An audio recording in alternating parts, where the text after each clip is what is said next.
नब्ज़ की गहराई में बहुत से राज छुपे होते हैं सच्चाई के साथ।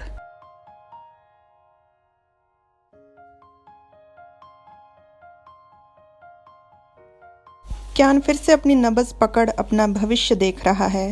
भविष्य में वो फिर से उसी लड़के के साथ है।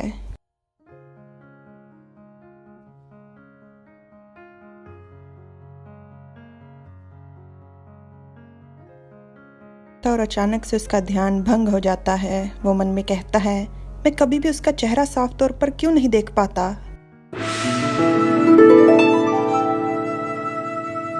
Hello everyone, respectable author Kijima M की कहानी का पार्ट 2। क्यान के पिता फिर से उसकी दुकान में आए हुए हैं। वो क्यान से कहते हैं, राजकुमारी की बर्थडे पार्टी आ रही है, सभी अधिकारी और मंत्री उस पार्टी में जाएंगे, तुम भी मेरे साथ चलो। पिताजी, इस तरह की पार्टी में भला मेरा क्या काम, मैं क्यों जाऊं? क्यान के उत्तर से उसके पिता बहुत ही गुस्सा हो जाते हैं। वो चिल्लाते हुए कहते हैं, ये हमारे परिवार के लिए इज्जत की बात है, इसका संबंध हमारे परिवार के मान सम्मान से है।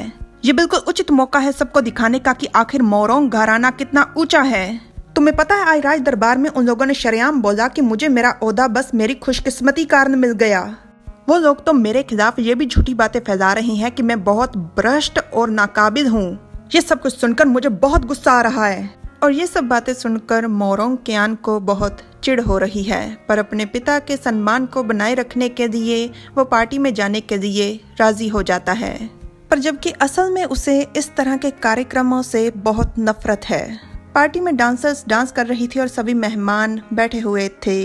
क्यान के पिता उसे देखकर राजकुमारी को शुभ इच्छाएं देने जाते हैं। राजकुमारी कहती है, मंत्री मोरोंग, आपने सच में आज यहाँ आकर हमारा सम्मान बढ़ा दिया। नहीं नहीं राजकुमारी, आपने हमें आमंत्रित कर कर हमारा सम्मान बढ़ा दिया, हमारे पूरे परिवार का। मैंने सुना है कि यंग मास्टर मोरोंग, आपके बेटे बहुत ही काबिल हैं, काफी सटीक भविष्य बताते हैं। क्या ये बात सच है? नहीं नहीं राजकुमारी, ये भविष्य वगैरह ये सब बातें तो अफवाह हैं। और ये भविष्य वगैरह तो ये सब तो अंधविश्वास है। भला कोई किसी का सटीक भविष्य कैसे बता सकता है? हाँ, क्यान ने थोड़ा बहुत कुछ दवाइयों के बारे में सीखा है, ये भी बस उसने लोगों की मदद करने के लिए सीखा है। वैसे वो बहुत काबिल है, वो जीवन में बहुत कुछ कर सकता है। और क्यान ने थोड़ा बहुत संगीत भी सीखा है। क्यान, राजकुमारी जी के लिए कोई अच्छी सी धुन तो जरा बजाओ। क्यान के पिता के कहने का अर्थ ये है कि क्यान किसी मंत्री या फिर किसी और अच्छे बड़े ओहदे के भी काबिल है। क्यान अपने पिता की इन सब बातों को इनकार करना चाहता था, पर वो अच्छे से जानता है कि राजमहल में उन्हें दूसरों को खुश करना ही पड़ेगा, इसीलिए वो राजमहल से नफरत करता है। क्यान संगीत बजाना शुरू कर देता है और लोग उसे देख धीरे धीरे उसके बारे में बातें, जिन्हें क्यान सुन पा रहा था। जरा मंत्री मोरोंग को तो देखो, फिर से हवाबाजी कर रहे हैं। आखिर वो खुद है भी क्या? रिश्तेदारों के कारण उसे ये ओहदा मिला है, असलियत में वो इस ओहदे के बिल्कुल काबिल नहीं। मैंने सुना है कि उसका तो किरदार भी बहुत बुरा है, बहुत ही ठरकी किस्म का है। मैंने सुना है कि उसका बहुत से अधिकारियों की पत्नियों और उपपत्नियों के साथ नाजायज रिश्ते हैं। कितना घटिया किरदार है। सच में वो खुद को समझता क्या है? उसका थोड़ा सा नाम क्या हो गया, उसे लगता है कि वो राज दरबार के मसले सुलझा सकता है। उसे सच में अपनी औकात का बिल्कुल एहसास नहीं। क्यान बाहर जाता है, उसे हंसने की आवाज आ रही थी। वही जो दोनों अंदर चुगलियां कर रहे थे, बाहर बैठकर कुछ पी रहे थे। क्यान उन्हें पुकारता है, आपने अंदर जो कुछ भी कहा मैंने वो सब सुना। मेरे पिता ने ये ओहदा अपनी मेहनत के दम पर कमाया है, उन्होंने कभी भी कोई भी गलत काम नहीं किया। अच्छा, तो तुम मंत्री मोरोंग के बेटे हो, यहाँ अपने पिता की वकालत करने आए हो? पिता के कर्जे को बेटा चुकाए, ये वैसे बहुत ही अनोखी बात है। हमारा मोरोंग घराना भले ही बहुत शानदार ना हो, पर हमारे पास अपना आत्मसम्मान है। वो मंत्री क्यान की तरफ प्याला करते हुए हंसते हुए कहता है, इतना गंभीर होने की जरूरत नहीं है, पार्टियों में अक्सर ऐसी बातें होती रहती हैं। ये लो, इसे पियो और अपना दिमाग ठंडा करो। क्यान गुस्से में उसके हाथ में पकड़े हुए प्याले को जोरदार थप्पड़ मारता है, जिससे वो प्याला नीचे गिरकर टूट जाता है। क्यान बहुत ज्यादा गुस्से में था। वो कहता है, मेरा आज रात कुछ भी पीने का मन नहीं है। पर वो मंत्री भी बहुत ज्यादा गुस्से में आ जाता है और चिल्लाते हुए कहता है, तुम बहुत ज्यादा बदतमीज हो। इतने में उसके पिता की आवाज आती है, क्यान, ये क्या तरीका है? क्यान अपने पिता को अचानक से यहाँ पर देखकर चौंक जाता है। उसके पिता पास आते हैं और उस मंत्री से कहते हैं, मैं अपने बेटे के इस व्यवहार के लिए आपसे माफी चाहता हूँ। ये अभी कम उम्र है और नादान भी। अगर आपको इसकी कोई बात बुरी लगी हो तो कृपया इसे माफ कर दीजिए। अपने बेटे को थोड़ी तमीज सिखाओ। वो मंत्री वहीं पर खड़े थे और क्यान के पिता उसे देखकर वहां से चले जाते हैं। दूर जाकर वो क्यान पर चिल्लाते हुए कहते हैं, क्या तुम्हें मैं यहाँ इसलिए लाया था कि यहाँ आकर तुम मेरी शर्मिंदगी का कारण बनो? वो दोनों राय दरबार के बहुत ही बड़े और खास मंत्री हैं। पिताजी, क्या आपने सुना नहीं वो लोग आपके बारे में क्या कुछ बोल रहे थे? इतने में राजकुमारी वहां पर आ जाती है।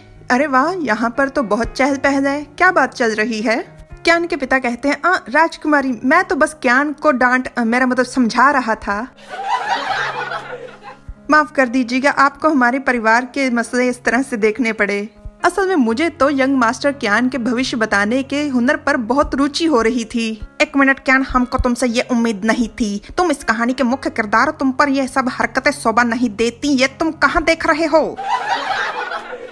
देखो, तीर भी शर्मा गया, उसने अपनी नजरें घुमा ली, परंतु तुम। क्यान के पिता कहते हैं, भविष्य के क्यों? दरअसल मेरे भाई एक छोटी सी परेशानी में है। वो छोटी सी परेशानी उनका पीछा छोड़ ही नहीं रही। अगर यंग मास्टर मोरोंग अपनी दिव्य शक्तियों का इस्तेमाल कर उनका मार्गदर्शन कर दे तो। क्यान ये बात सुनकर एकदम से हैरान रह जाता है। राजकुमारी आगे कहती हैं, अगर मेरे भाई बेहतर हो गए तो महाराज बहुत ही बड़ा इनाम देंगे। ये तो मोरोंग परिवार के लिए भी बेहतर है ना? ये सब मैं यूं ही करता हूँ, मुझे अच्छा लगता है। इसका इस्तेमाल कर कुछ भी हासिल करने की कोशिश तो दूर की बात, मैंने कभी सोचा भी नहीं। क्यान ने एक तरह से सीधे तौर पर राजकुमारी को इनकार कर दिया था, जिससे राजकुमारी रूठकर वहां से चली जाती है। और क्यान के पिता फिर से उस पर चिल्लाते हुए कहते हैं, क्यान, ये सब कुछ तुम क्या कर रहे हो? राजकुमारी खुद तुमसे बात करने आई और तुमने उनके साथ ऐसे बदतमीजी की। क्यान, हमको लगता है कि तुम्हारे पिता की मृत्यु का कारण होगा तुम पर चिल्लाना। पिताजी, आपको नहीं लगता कि इन सब से जितनी ज्यादा नजदीकी उतनी बड़ी मुसीबत? नहीं, उनको नहीं लगता। वैसे भी वो तुम्हारे बाप हैं, उनके बाप बनने की कोशिश मत करो। तुम्हें क्या लगता है कि तुम्हारे पास कोई और विकल्प है? तुमने राजकुमारी को नाराज किया है, अब हमारे सारे परिवार पर मुसीबत आएगी। आपकी इज्जत बचाने के लिए मुझसे कुछ मत कहिए। कैमरामैन, जरा चांद पर फोकस कीजिए। हमको पता है मामला बहुत गंभीर है, परंतु हम आपका ध्यान चांद पर केंद्रित करना चाहते। कैमरामैन, चांद पर फोकस करने को कहा है, किधर घूम रहे हो? Timing this instant! Shut up! अपना काम ठीक से करो वरना काम से निकाल देंगे। हाँ जी, देखिए चांद को जैसे किसी ने हथौड़ी छेनी लेकर बनाया हो। बस इतना ही था? हाँ जी, इतना ही था।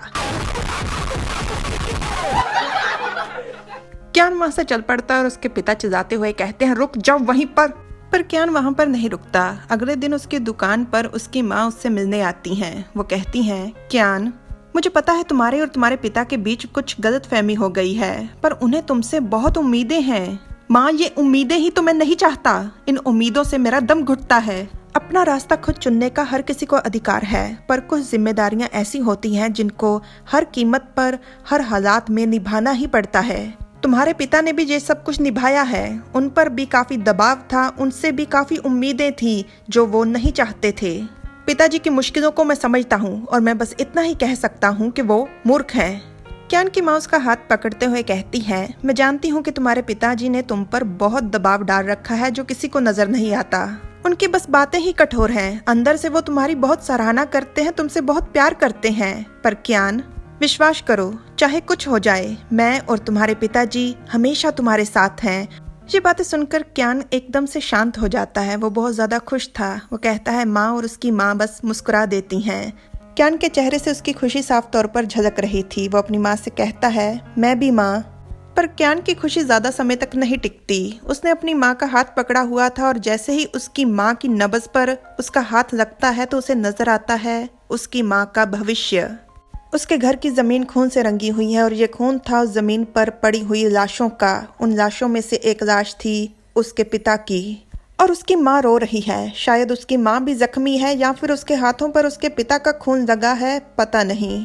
पर आगे हालात बिगड़ते ही जा रहे हैं। उस घर में काम करने वाले कर्मचारी उनकी मदद करने की जगह उस घर को छोड़कर भाग रहे हैं। ये सब देखकर क्यान के चेहरे के तो रंग ही उड़ जाते हैं। वो मन में कहता है कि ये सब क्या है और ये चीज को उसकी माँ साफ तौर पर देख पा रही थी। वो कहती हैं, क्यान, क्या हुआ? तुम्हारा चेहरा एकदम से पीला क्यों पड़ गया? अपनी माँ के हाथ को छोड़ते हुए क्यान मुस्कुराकर कहता है, नहीं, कुछ भी तो नहीं। पर ये सब बातें उसके दिमाग में घूम रही थी। वो सड़क पर जाते हुए मन में कहता है, जो कुछ भी मैंने देखा उसका क्या मतलब है? राज दरबार में पिताजी को बहुत ही परेशानियों का सामना करना पड़ रहा है। मोरोंग क्यान इस समय जिस बाजार से गुजर रहा था वहां पर बहुत ही चहल पहल लगी हुई थी। मोरोंग क्यान ने अभी अभी अपने परिवार का जो भविष्य देखा था, जिसमें उसके परिवार का सर्वनाश हो रहा है, उस कारण वो बहुत ज्यादा चिंतित था। हो सकता है कि वो सब बस ऐसे ही मेरा भ्रम हो, शायद ऐसा कुछ हो ही ना। क्यान को उन्हीं लड़कियों की कही बात याद आती है जिन लड़कियों ने उसे राक्षस कहा था। उन लड़कियों ने कहा था कि जिस तरह से क्यान ने बताया था उसी तरह से वो आदमी मर गया। मतलब क्यान का देखा हुआ भविष्य सटीक था। क्यान अपनी सोचों में खोया हुआ था। एक आदमी उसमें टकराता और कहता है, देख कर चलो। तो क्यान का ध्यान पड़ता है कि एक इश्तिहार लगा हुआ है और उसके सामने बहुत सारी भीड़ लगी हुई है। ये इश्तिहार राजमहल के द्वारा था। क्यान पास में जाता है तो उसे एक लड़की की बातें सुनाई देती हैं। ये तो राजमहल का इश्तिहार है ना, उन्हें एक लड़के की तलाश है। राजकुमार बीमार है, इसलिए उन्हें एक लड़के की जरूरत है जो उनकी देखभाल कर सके। पर मैंने सुना है कि राजकुमार बहुत ही गुस्से वाले हैं, उन्हें खुश करना इतना आसान नहीं। आज तक कोई भी उन्हें खुश नहीं कर पाया, पर जो भी राजकुमार को खुश कर पाया महाराज उसे बहुत बड़ा इनाम देंगे। वो बहुत ज्यादा अमीर और ताकतवर बन जाएगा। ये बात क्यान के मन में गूंजने लगती है। अमीर और ताकतवर, अगर मैं अमीर और ताकतवर बन गया तो क्या ये सब कुछ होने से मैं रोक पाऊंगा? तो क्या मैं पिताजी की इस तरह से बेइज्जती होने से रोक पाऊंगा? पर मैं आज तक कभी भी भविष्य को नहीं बदल पाया, पर हो सकता है कि इस बार चीजें अलग हों। क्यान एकदम से अपना चेहरा ऊपर करता है, ऊपर की तरफ देखता है और उसकी आंखों में थी एक उम्मीद भविष्य को बदलने की। रात के समय क्यान एक किले के पास खड़ा हुआ है और वही लड़की जो राजकुमार के पास उस संगीत बजाने वाले लड़के को लेकर गई थी, वो क्यान से कहती है, सर बग्गी तैयार है। क्यान ने अपने हाथ में लालटेन पकड़ी हुई है और वो ठीक है कह बग्गी में सवार हो जाता है और बग्गी चल पड़ती है सीधा नदी की तरफ, पहाड़ों की तरफ। और यहीं पर शुरुआत होती है एक ना खत्म होने वाली रात की। और इस रात के अगले पार्ट्स देखने के लिए लाइक, शेयर, सब्सक्राइब, कमेंट करना बिल्कुल मत भूलिएगा।